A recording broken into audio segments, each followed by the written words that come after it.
Kayo guys, willing rin ba kayong tumira dito pag ganito yung ano nyo, yung lugar? Sanay yan na rin. Nabubulol ako sa Tagalog. Lilipat tayo ng lane. Sasanay ka na rin guys, kapag matagal ka na rin dito, halimbawa nasasanay ka na rin.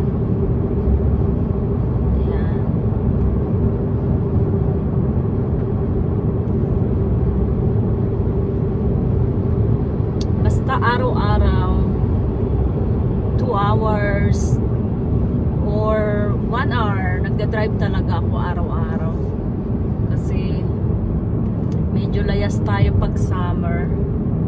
Ang dami nating pinupuntahan kahit tayo ay patambay-tambay tambay na nagbagong buhay, kaya ayan, na busy.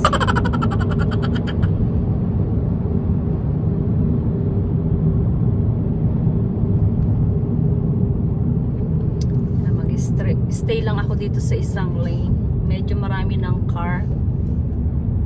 Ayan, laki pa rin ng Canada, oh. Kailangan pa ng mga immigrant dito guys, kasi sa sobrang laki. Pero hindi yung bigla. Kailangan nila yung yung paunti-unti ba ang dating. Kasi nabigla no nakaraang year kasi ang daming mga Indian na pumasok kasama yung mga family nila, tapos yung housing parang hindi siya nag-akma sa housing, kaya ayun, nagkaroon ng crisis sa housing kasi hindi sila nag-build, nagpapasok lang sila ng maraming tao, walang tirahan. Pero malaki pa ito guys. Ang Canada napakalaki pa. Marami pa mga lugar na konti yung naninirahan, kaya kailangan pa nila ng immigrant na pumasok dito gradually. So hindi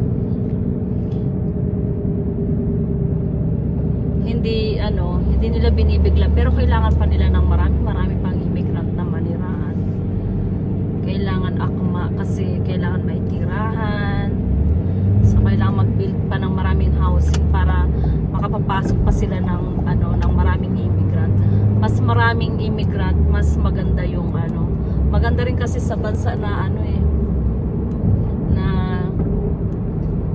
yung nag-aano ng tao. Hindi katulad sa Pilipinas, maliit yung Pilipinas. Dito kasi napakalaki pa nito. Kailangan talaga ng taong titira pa, lalo na doon sa mga remote area. Kailangan lumaki, expand pa yung yung immigration. Kasi ang Canada built by immigrant yata ito. Hindi ko ganong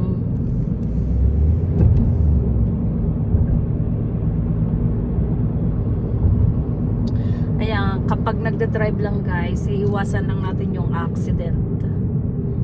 Number 1 lang yan, para hindi lumaki yung ating insurance kapag nag-claim. Kapag marami ka kasing claim, ayan, lumalaki yung insurance mo. So the more na nagki-claim ka, the more na dumadami yung lumalaki yung insurance. Yung aking hair, oh,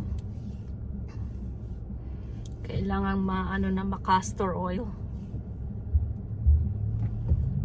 Hindi ko ganong ng castor oil pero busy kasi ako, pero ngayon gagawin ko talaga kasi kailangan namin maintain din yung ating skin, yung ating hair. So ayan, kailangan nagkakaroon din tayo ng time sa ating sarili, hindi lang trabaho ng trabaho.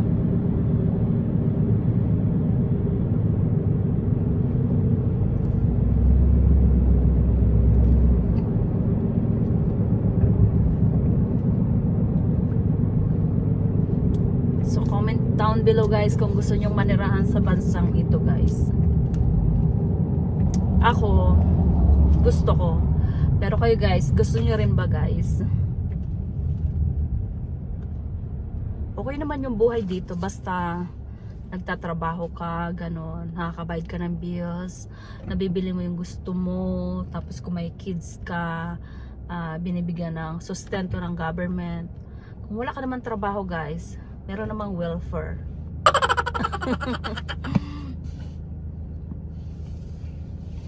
Pero kung may welfare ka, limited lang talaga yung kailangan.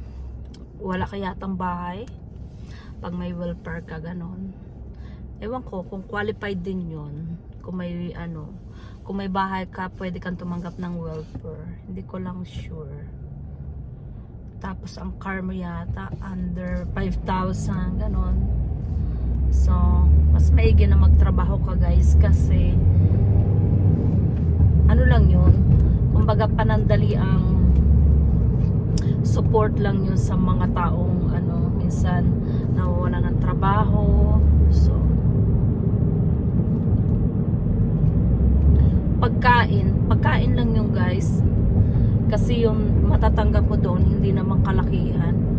Kumbaga meron kang hindi mo maaano yung yung halimbawa nagda-drive ka, hindi mo mababayaran yung insurance mo, lalo na kung nandun ka sa Toronto nakatira or Brampton or Mississauga. So malayo ka sa mga hindi sapat. So mas maigi na magtrabaho talaga, kasi kung hindi ka magtatrabaho, hindi magiging sulit yung buhay. Ano ba tawag doon? Yung hindi sapat, ganon. Hindi sapat yung kinikita. So guys, focus muna ako sa driving. See you guys in my next vlog. Don't forget to like, share, and subscribe, guys. Okay?